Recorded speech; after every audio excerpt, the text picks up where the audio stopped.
Absolutely wonderful. All right, we set? We ready to go? All right. First off, again, just want to thank everyone. Appreciate y'all coming out today. It's hard to believe it's here. We're less than a week away from our first game. As you obviously all know, we start at Cincinnati on the 6th. And then it's here. I mean, we're right in the middle of practice. We're starting to put more game situation things in, and still trying to get to know everybody's name. But it's been a wonderful few months, and exciting to see what this ball club can do as we start playing games. Our practices have been very spirited. Everybody's got a great attitude. Our chemistry is fantastic. But as I always say, playing time has not been distributed yet. And I think as that goes on, we're going to find out, okay, how does everyone accept their role? And then they're going to be able to show me what their roles need to be. We were fortunate to be able to play a few games in Canada this summer, so I had a chance to see a little bit. But it's all new when you start up your season. So excited about it and ready for some questions. Jeff, it's obviously not every offseason that you get to take part in an event like Global Jam. So how has the chemistry for this team kind of evolved versus maybe teams in the past where you didn't have the opportunities like Global Jam to really see what you have? Well, I think what it allows you to do, you can learn a lot from practice, but when you actually get a chance to play and you've got officials out there, you can scrimmage all you want against your scout team, against each other. But having the opportunity to go up there and play official games, I think it really helped, and it helped our kids because it also allowed them to see, okay, who wants the ball at the end of a game? Who's not afraid to take the big shot? Who can come up with the rebound when we need it? So that was a huge help. And then the opportunity to spend time with each other outside of your dorm room. You're in a city, you're in a hotel. It's more intimate. And I think they really learned a lot about each other, which in turn has really helped our chemistry. Coach, kind of bouncing off that, when you welcome in 7 new players, it's probably easier said than done to build said chemistry. What do you as a coach do to maybe kind of expedite that process when you have so many new people? Well, the great thing about it is, we're adding a lot of fifth-year kids also. It's not like we're adding 7 freshmen. We have kids who have been through the rigors of college basketball, have had a lot of success as well. So it makes it easier when you're trying to get them all together. They've enjoyed their college experience. They've had a great time at the college they were at. Now they're just like, hey, I'm here to play some basketball. Sure, they want to learn more about our city, more about the university, everything, but they're focused really on basketball. So we've done a few team building things, but we really haven't had to do much because they spend a lot of time with each other. They enjoy to cook. They enjoy spending time down in the dorm. So yeah, it's been a great group, and I think it's shown with our recruiting. When we have recruits on official visits, our players are fantastic. I mean, they really let the recruits see who they are, why they came here, and how much they're also enjoying it. Jeff, to go off that a little bit, as far as leadership, you've done this now, I guess, this is 3 years in a row with the transfers. This is obviously the most and probably the hardest to pronounce some of their names as well. But leadership-wise, do you worry? I mean, do you have to do anything different, or did you learn anything from the other 2 teams? Well, I think it's going to take care of itself. I think obviously from her experience, having started for 3 straight years, is someone who's going to be able to step up and lead from how she performs, her experiences that she's had in the past. Every year there's things from the previous year you liked, things you don't like. So it's like, okay, are you willing to try to fix the things you don't like so then those don't happen again? So you've got you've got Riss, who has been here, seen all of it, and that's what I keep especially challenging those 2 with, is just the fact you've got 3 years experience. You've got an Elite 8, a Final Four, and an Elite 8. So what did you like about that? What didn't you like? And then whatever you didn't like, let's make sure it doesn't happen again. nobody likes to lose. Sometimes, you can't control that all the time. But if there was chemistry issues, if there was, tough times in the dorm at different times because you want to communicate with a teammate, those are things you can make sure don't happen again. So I think a lot of the leadership also from our new players, you've got Sydney Taylor, you've got Kiki, and Jada. You've got kids that have played at a high level. Now I think you'll see a lot of that come through as we start playing games. What can you do on the practice court and during a game for me to want to follow you? Jeff, a lot of these players, I think everybody you brought in as far as transfer-wise was averaging double digits at their last school, but defensively, how have they just kind of adjusted, and where do you want to see them just get better acclimated in what you do defensively?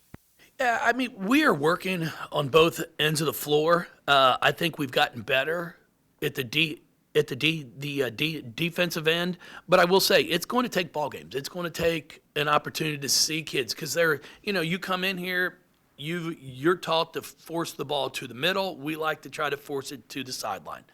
So there's different philosophies that they're trying to learn now. Okay, this is how I've done it for 4 years. Now I'm trying to learn a new way to do it. So we're talking about that. I've seen improvements, and I think it's just going to be a process. I said it last year. We're going to be a much better basketball team come mid-January and February than we are in November. But I like the group. I think we have a chance to be really, really good.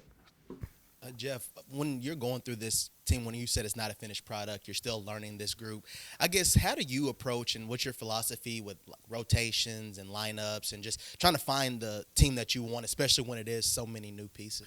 Well, early in the year here, everybody is going to get the opportunity to play. Everyone in practice, for the most part, I'd say 95% has shown me with their effort in practice that they deserve an opportunity during a game.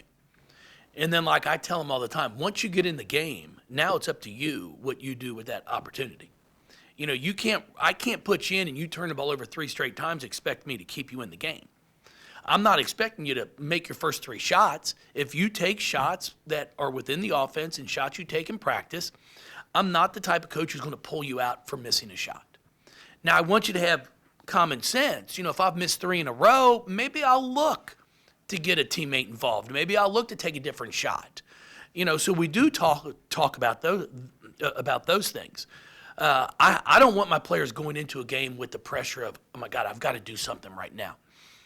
Some of the best players we've had, you might not see a whole bunch on the stat sheet, but when you look at a plus minus outside their name and you're like, God, they're plus 10, but you only scored 2 points. Well, that's because she's making everybody else on the floor better, and maybe she's a defensive stopper for us. So, I always like to tell all of our fans, be cautious when you look at a stat sheet. Somebody might drop 20, you're like, God, that kid should play more. And I'm like, yeah, she scored 20 and gave up 30. So I think it's important to watch and see what type of impact the player's having on the game itself, not just necessarily a stat line. You always are very meticulous in how you schedule. Like a couple years ago when you had that veteran team, it was right out of the gate tough. This one seems to be you've got a bunch of really tough games kind of throughout. Did you do anything different, or what kind of was your philosophy looking for games? Well, we had a lot of return games. Cincinnati came here to play last year, so we return up there. DePaul, same thing as a return. Always trying to, when it's possible, to keep a Bellarmine on our schedule. I think it's great when we can play each other being in town here. Our Bucknell game was a game that we were able to add kind of late, and then we're going down to Houston to play in a tournament that we've got Alabama and Liberty Gonzaga, all 3 very good basketball teams, at Ole Miss after that. So, no, it's going to be a challenging schedule for sure. But I think what it's going to do is also help prepare us for ACC. And that's, you don't want to be going into your conference schedule without having played opponents who will resemble a little bit of people you're going to play within your league. And that's what I try to do. I try to look at, okay, how do these teams play, and how will that possibly relate to someone we might play in the ACC? Not to be too married to the stat sheet like you were talking about before, but we saw it at the Global Jam with Sid, how lethal she can be from beyond the arc. What makes her so great from back there? Well, she makes them. It's kind of simple. No, with Sid, the one thing that we've talked to her about is just her shot selection. She doesn't have to force a tough three. When she's got her feet set and she shoots it, it's going in. Even when she shoots her step back, she has a great sidestep three, great step back, but she doesn't have to rush it. And those are the things I've challenged her with. I think she shoots the ball well enough that she could be a 40% three-point shooter. And if you're doing that, you're making a statement. Where she can get herself in trouble and get down into the low 30s is when you're taking tough threes.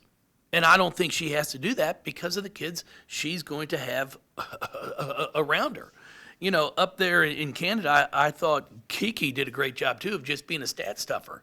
I think she led us an assist. She rebounds the ball, and that's what we're going to need from all of them. I've challenged Sid a little bit. She averaged 5 boards a game last year at UMass. She hasn't rebounded it well in practice. She's not really going after him, and I've got to have her do that because we're going to have to rebound the basketball this season. Coach Olivia was one of the shining stars on this team last year. How's she looking so far in the early going? Who? Olivia. She looks great. Looks great. She's in the best shape that she's been in the 4 years she's here. She's spending time in the gym. I'm really excited for her. I'm really looking forward to seeing how she progresses throughout the season, but I'm expecting some really good things. It's like anything else. It's not like you're going to roll out there and drop 25 your first game and it's 25 every game after that. But I'm really excited for the work that she has put in, and it's going to be fun to see how she progresses throughout this season. I don't think Casa has any more eligibility left. Koss does not. She is. I tell people all the time, everybody always will be like, man, God, he's hard to play for. He's tough. He gets on you. He's demanding. Either I'm not as bad as people say I am at times, or Koss is just stupid. Because it's her 6th year. I mean, she's been with me for 6 years. This is starting 17, so she spent a third of my career with us here at Louisville. You lose a defensive stopper there, obviously. Is there someone that can perhaps fill in that role, or is it more of a team thing this year? It's going to be a team thing, but I think if Lily Love can really embrace it, she's got the ability to be a defensive stopper for us. And she's 6'1", so she's got good size to her. So she guarded the point at times up there in the Global Jam. She can guard the point to a 4. Just really working on trying to continue to build her confidence. When one thing goes bad, she kind of struggles. She'll let one thing turn into 3. And that's where I'm challenging her. It's like, I'm not expecting perfection. Nobody's expecting perfection, and it's not going to happen. But what you don't want to let happen is where one mistake, all of a sudden, it's okay. It happens. Don't worry about it. Make it up on the other end. And making it up on the other end doesn't mean I have to get a steal. It's playing good, solid basketball. I might make it up on the other end by being in good help side so they can't throw a lob for an easy layup. The average fan might not see it, but I see it, and that's going to keep you in the game. So that's been my talks with her because she's really shown some promise and done some great things during our practice. And then she'll have a 5 or 10 minute stretch where she'll relapse, and I've got to get her back to where she knows she can make a positive impact for us. Kind of going from that, how important was it to have her here last semester so she's not quite as new as some of the other ones, but just learning the system and being able to maybe be that leader for you guys this No, it's always nice when they get the opportunity for at least a semester if they can, or they don't redshirt anymore when they transfer in normally, but to just see how things are done here, see what the expectations are. For her, I think it was really neat because we start off the year, whatever we were, and everybody's like the world's coming to an end, and then she saw like, hey man, they're expected to win here. This is kind of the way this works. And then like I said at the beginning of the year, we started playing better basketball. We started to move the ball better, and then we go on our run there the last month of the season, and all of a sudden you're playing in an Elite Eight game to go to the Final Four. So she had the opportunity to see that, which I think is great. And the Global Jam, us being able to have 10 days of practice in the summer, helped with the other ones as well, because they were able to see, okay, this is how they practice. This is the expectations that are here. So it's been great. Nyla had such a great season as a freshman for being newcomer. Where did you try to get her to work on in the off season, and has she done that? She has. She has really worked on her 15-foot jump shot. It looks good. I told her last year when she would take a free throw line jumper, I'd normally try and say a prayer. And now when she's shooting it before it leaves her hand, I'm like, it's going in. She's making it. And that's because of the time she spent in the gym. She's worked at it. She's got a great work ethic. She's a great kid.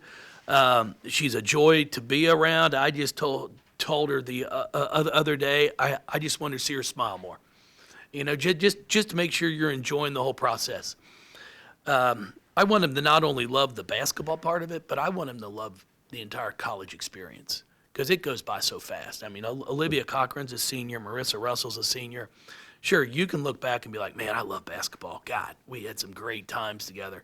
But I want them to love the whole college experience. Our city has so much to offer. I want them to get out and enjoy it, because before you know it, it's the real world. Just enjoy this while you can and make the most of it. And I think a lot of them are.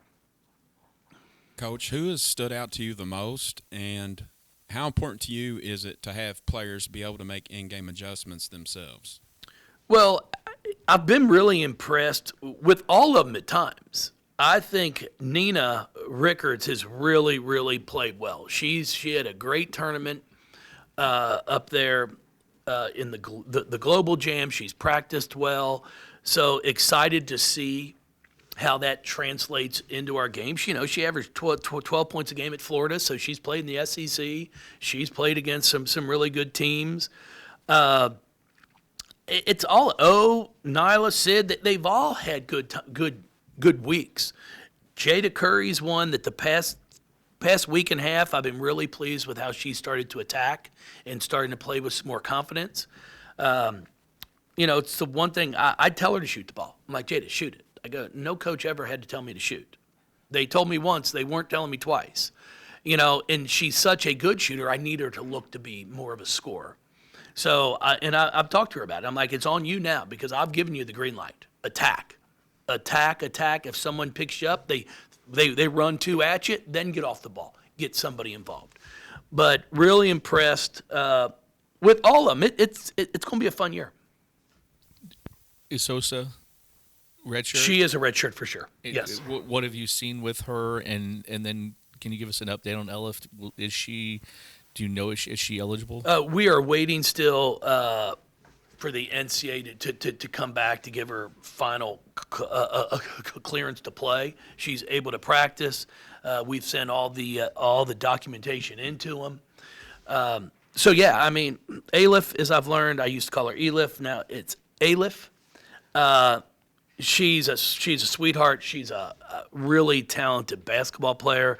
I told her in the recruiting process, I said I won't even attempt to pronounce your last name. And everybody said, well, that's kind of rude. I'm like, well, being a stutterer, there's no way in the world I would be able to get that out. So I just say, Alif, it's what we're going with.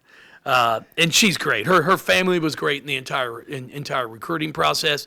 It was something she never even thought about coming to the States. We were the only school to talk to her.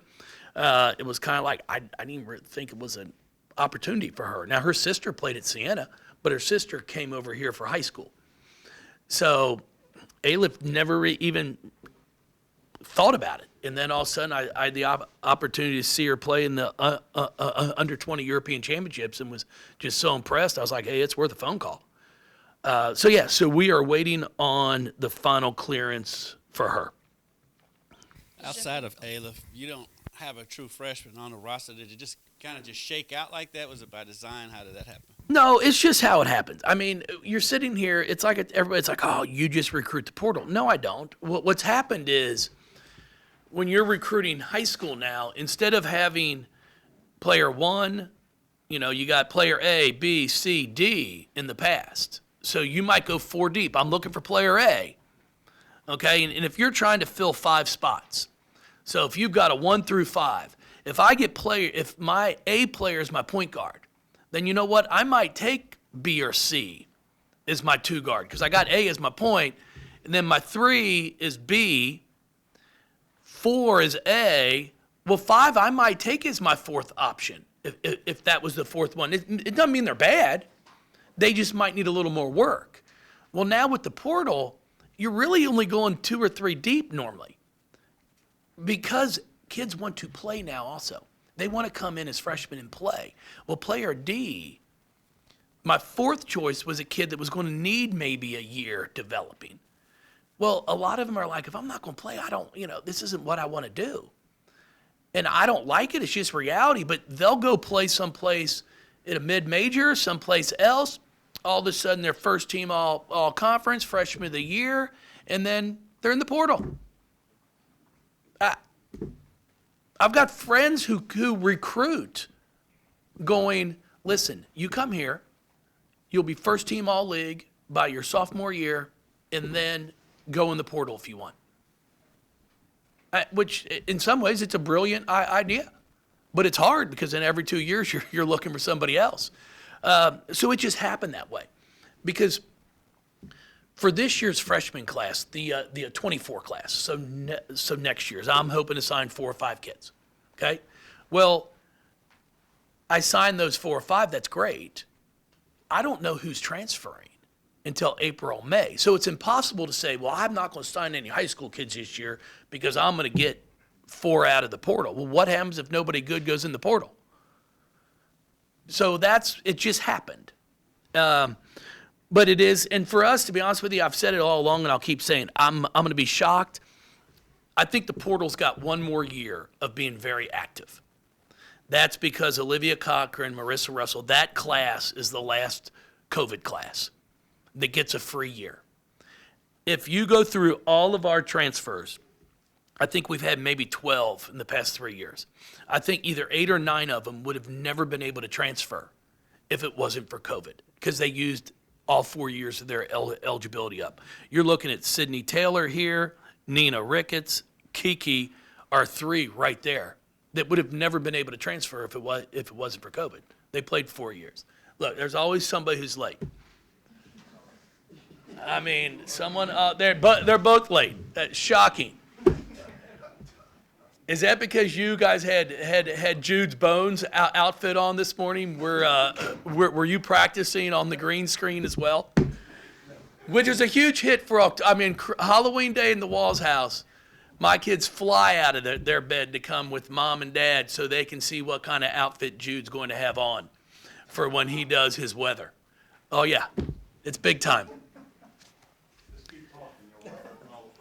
There you go. All right, perfect. You were just talking about recruiting, and I know you can't mention any names, but you've got a couple weeks to go. Are you excited about where things are because you guys have been pretty busy? Yeah. Oh no, we've been extremely busy. Yes, I'm thrilled with the commitments that we currently have, and I'm looking forward to hopefully getting two more, possibly 3.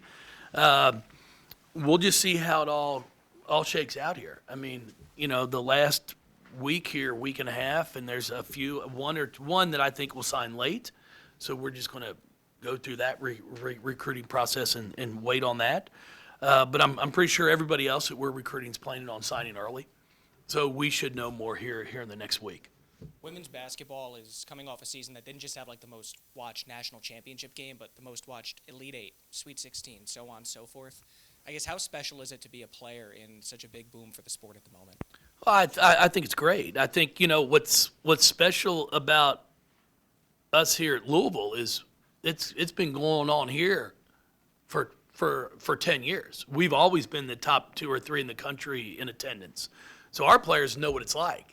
But for women's basketball in general, I think it's great. And again, I don't always say what everybody likes, but there was a little controversy with the NCAA tournament. With the hand in the face, that's what people love. They show little personality. It's okay.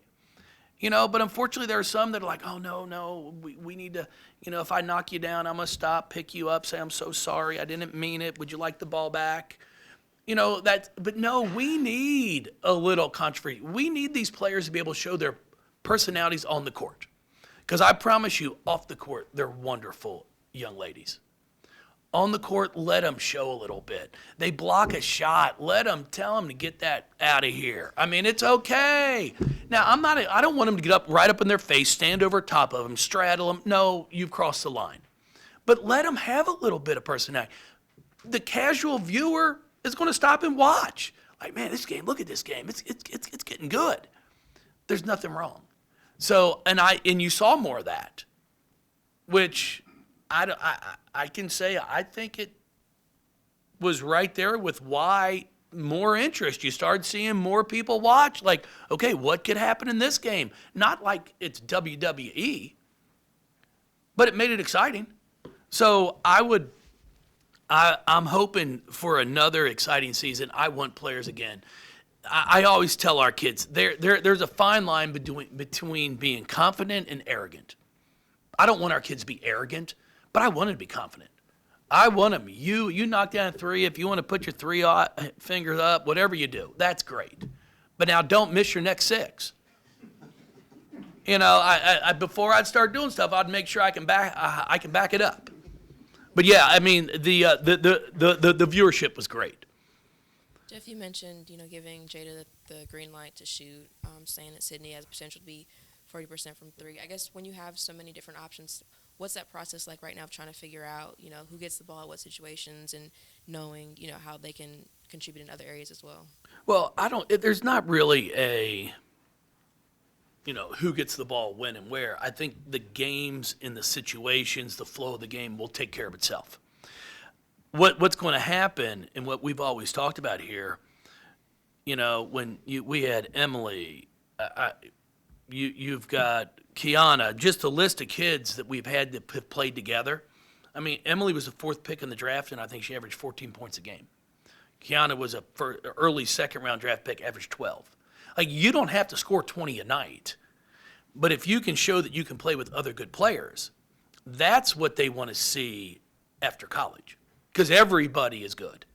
And I think that's what our players are realizing, like, hey, I can probably average close to what I scored at my last school. I'm just not going to have to take 22 shots. My shoot now, all of a sudden, I might be able to go 7 for 12 because I'm getting easier shots. And I think that's what they're all starting to see. They're starting to realize. And then we always talk a lot here about, and it's trying to make sure friends and everybody in their circle knows, stop worrying about the number of points you score. How many do you account for? How many points do you account for? If I get an offensive rebound and then we get an extra possession, I throw it out and then my point guard throws it to somebody else and they score, well, okay, I don't get an assist for it. I get an offensive board. But the reason we got that three is because I got the offensive board. So I like to go through the stats, go, okay, you accounted for 3 right there.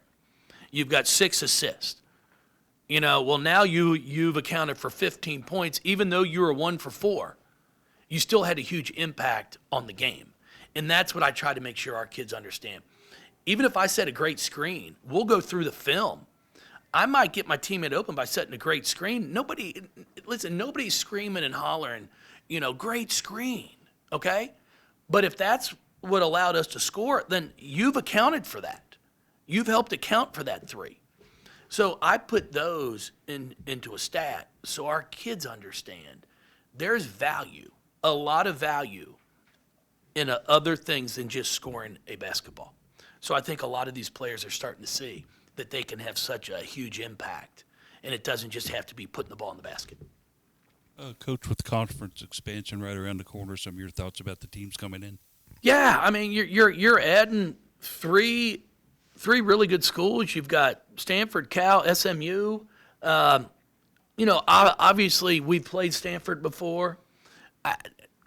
I couldn't tell you much about either of them right now in terms of what their basketball teams are. Just because if we play them, we're going to play them in the NCAA, the tournament. So I don't start worrying about following a team. But it's just, we're going to get the chance to go out west probably once every other year. I think, I don't know for sure, but I would think that we would do that trip and play both of them in the same trip. So it's not a huge impact for us. Getting down to SMU is simple, direct flights. So yeah, it's just it's going to be fun because we'll see how scheduling all shakes out for years to come.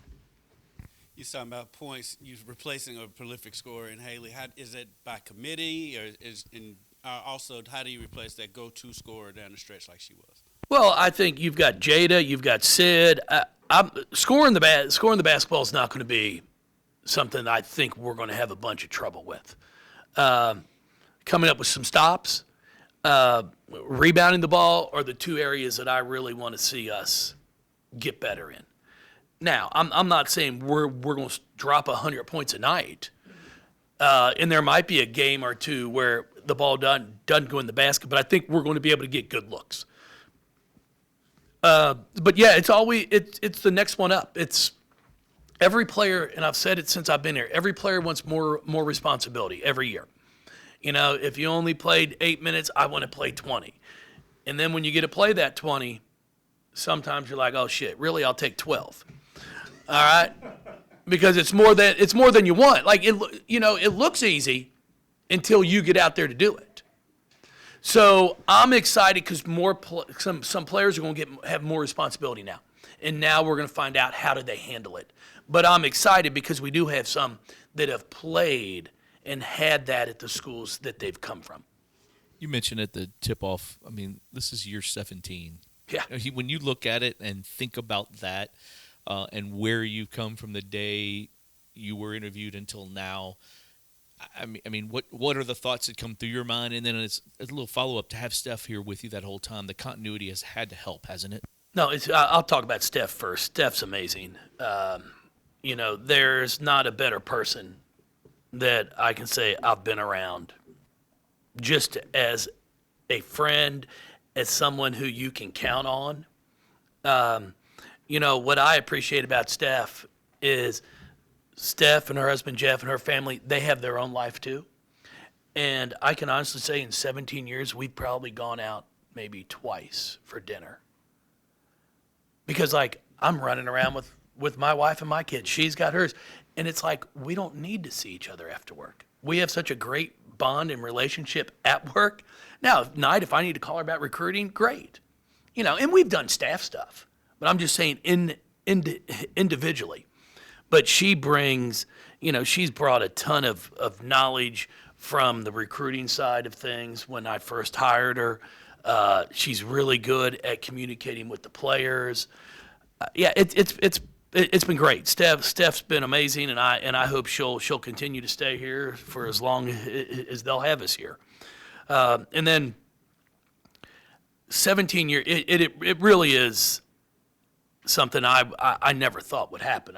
This really is a profession that you try to get out before they get you out. It's everybody wants instant. It's you got to win now, and we were fortunate when we took over this program that Tom Collin, and I've said it all the time, Tom had a nice ball club in here. They had Angel McCautry.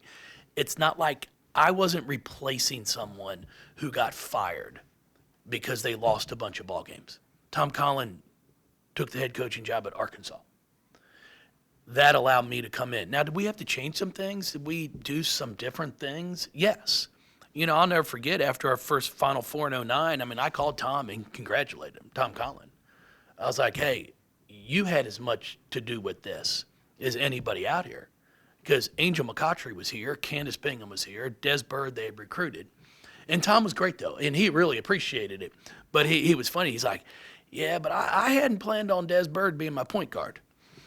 And I didn't count on Candace to be a 4. So he may have had different ideas of where he may have played people, but he had a huge part of getting some of these kids here. And then year 3 was our year where I think we were 14 and 18. We played in I think it was a WBI, lost in the first round. I laughed because we had, Monique Reed was inducted into our Hall of Fame here. She's the first player from our first official recruiting class. Obviously, we coached Angel, who's been inducted, but Mo was our first recruit. And I said, Mo, you realize the highlights they're showing up there, one of them was against Bradley, which we lost in the WBI. So I'm not sure who picked that highlight out for you.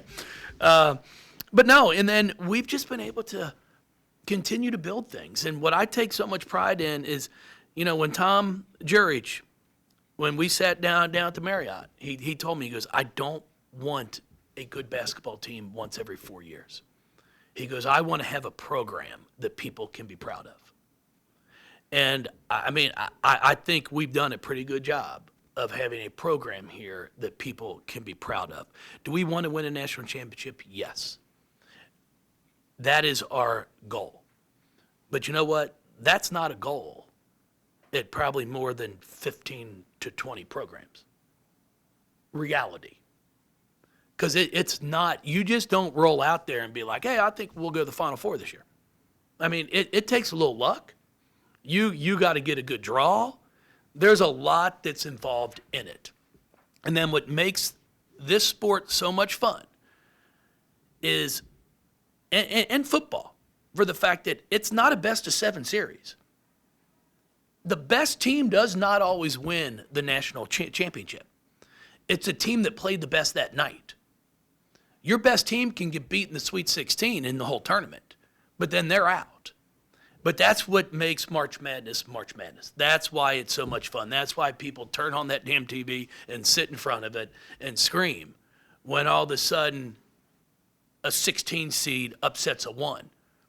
And it's like, golly, how did that happen? But that's what I love about this job. I've said it. I'm going to stay here until they either fire me or I retire. Because this is home. This is home. This is where I'm going to stay. And we're just going to keep grinding to hopefully one season be that last team standing. Anybody else, guys? For those that came in late, you got anything? After a year or so, how long it's been, what's the current state of NIL when you're out of the team? How important is it? How quickly does it come up? NIL probably comes up within the first 10 minutes of a conversation after you've established that relationship. It's not, when I make a first phone call to a kid, it's not, all right, what's NIL? But when you get them on an official visit, they're sitting down. Yeah, it's asked, and they should. They're foolish in a way if they don't. They're allowed to. I tell people all the time, the misconception with NIL is, I think a lot of people think, man, these kids are spoiled. They're just getting money. It's not the way it is here. If our young ladies receive NIL, they're doing something for it. We do not give out handouts. They have to get out in the community. They've got to perform something. It's just the way it is. I saw online, because there are things that go on that I don't know. I see that I think it's Olivia and Kiki are going down to the Lucky Cat Cafe on Saturday from 4 to 6 to take some pictures and I guess pet cats. I think, but it's like that was part of an NIL thing for them to go and to help bring publicity to the Lucky Cat Cafe. Like, they're not just getting money to do nothing. And we've worked really hard on educating our student athletes, on making sure they understand, first off, taxes, because you're not getting taxes taken out up front. It's a 1099, boom, you're getting paid.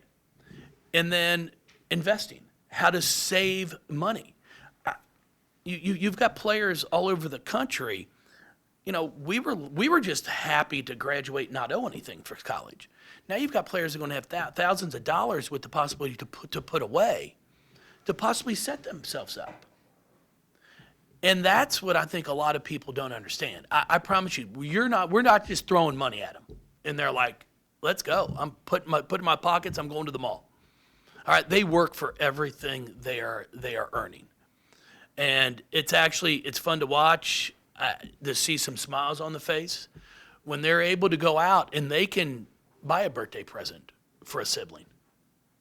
That when you think about it, when you're in college, normally before NIL, you were able to receive money to help you for food, your clothing, not even really clothing. You had food. There wasn't much incidental money. Well, now they're able to earn some of that from NIL, and they can do things for their family. And that, to me, are the things that people don't see. They just see, oh my God, they're getting more money. But it is important. It is really important. And I appreciate our 502 Circle for the work that our collective has done, because you are competing. You've mentioned a couple of times here and at the kickoff luncheon about having a stutter. How hard was that for you to overcome in life, and overcoming that adversity? How do you implicate or put that towards your coaching? It's been something I've lived with my entire life. I went to speech class from probably first grade to eighth grade, at least 2 or 3 times a week. I'd applied for several head coaching jobs, and I could never get past a phone interview. My stutter's gotten a ton better. I think the ones that have been here the whole time can tell you. My press conference when I got hired, I had some good friends that are now elsewhere within our profession. They work with us. I won't say their names because they'll get upset with me.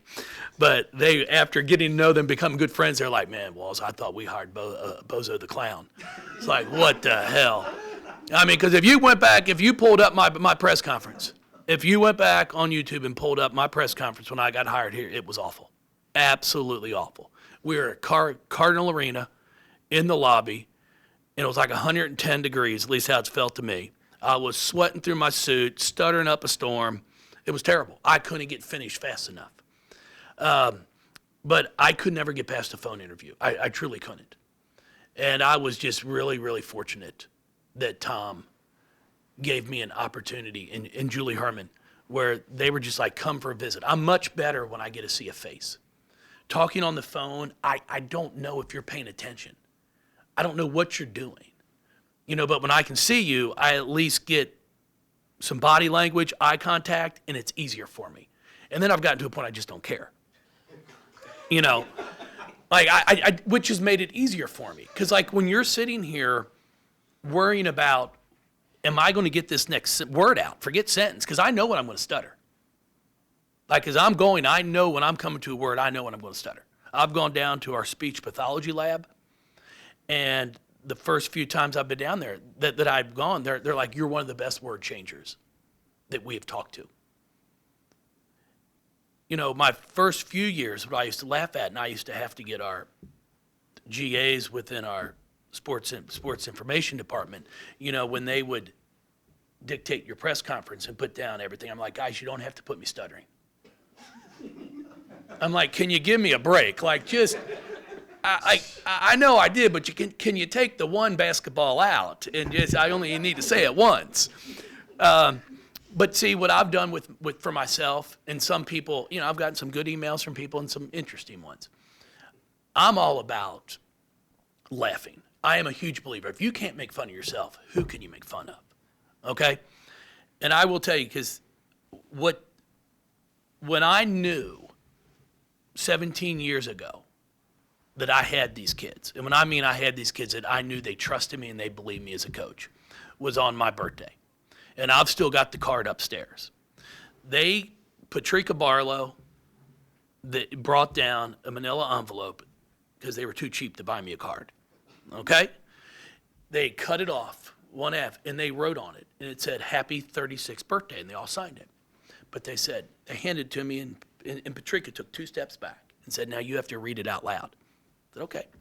Well, I looked at that card, and happy 36, and it was spelled HAPPPPPY, like I was stuttering. And I sat there, and I laughed, and they laughed, but I knew right then. I was like, I got him. Because they knew I'm vulnerable too. It's okay. Because I am the one, when you miss a shot, when you airball shot, I'm the first one to yell across that court, just hit the rim for us, babe. we get a half a point. Hit the rim. But that, to me, is what it's all about. You have to be comfortable in your own skin. And it has it been a challenge? Yes. I never thought I'd do things like this, get in front of camera. It's much easier now for me. Half times used to be terrible. You know, and NCAA won't like it, but like I got fined, but I won my case when we played in the Sweet 16 because I also cussed a little bit. If you've ever seen I think it's King George III, the movie. If you've never learned anything or seen anything about stuttering, I'm telling you, watch it. It is exactly what stuttering is. If I put a headphone on where I can't hear myself, I do not stutter. If I sing, I do not stutter, but you don't want to hear that. That's bad. Okay? I was asked to quit the church youth choir. Was told to join the bells. My own brothers. That's how bad that was, okay? Because I'm bad. And then if you cuss, you don't stutter. You don't. Never. I promise you, ever. So like in the middle of the game when I'm trying to get something out, I might use a word. Like, well, all of a sudden after the NCAA tournament, I get a letter saying I've been fined because my language in the timeout, and then for another thing I won't even get into because it was so hideously ridiculous. But so I just told him, I said, listen, I've got a stutter. Americans with a disability.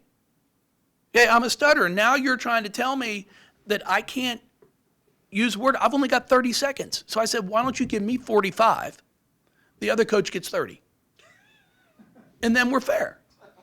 So my fine went from like $3,000 to zero. Because they're like, yeah, it's probably, we're okay.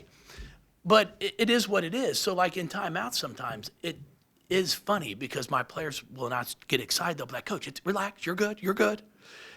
So I can get out what I want to say. But I've enjoyed it because I've not hidden behind it. I want people to know because there are a lot of people out there that stutter who have reached out, and I've had the opportunity to share my story because it's not very often you get someone sitting in a seat that I'm in who does have a stutter, who's overcome what I've come. Because I promise you, it used to be really bad. Yeah, I mean, they used to dread having to call me to be on the radio. It was like, oh, crap, it's Walz again. Here we go. Ask Drew Diener. He'll tell you. And now it's better. Now I just don't worry about it. But it's part of life. And when you can sit there and I can share my story, then there's kids out there that are like, okay, if he can do it, well, why can't I? So yeah, it's been fun. Anybody else? You guys are always awesome, I'm telling you. What do you want to follow in? Well, every year we get dressed up. And this year it's the Peter Pan theme. Concerned with the 39 degrees in the green tights. Could be a little bit of an interesting evening. And are you kidding me? Because the Walz family goes all out. Like it's themed every year.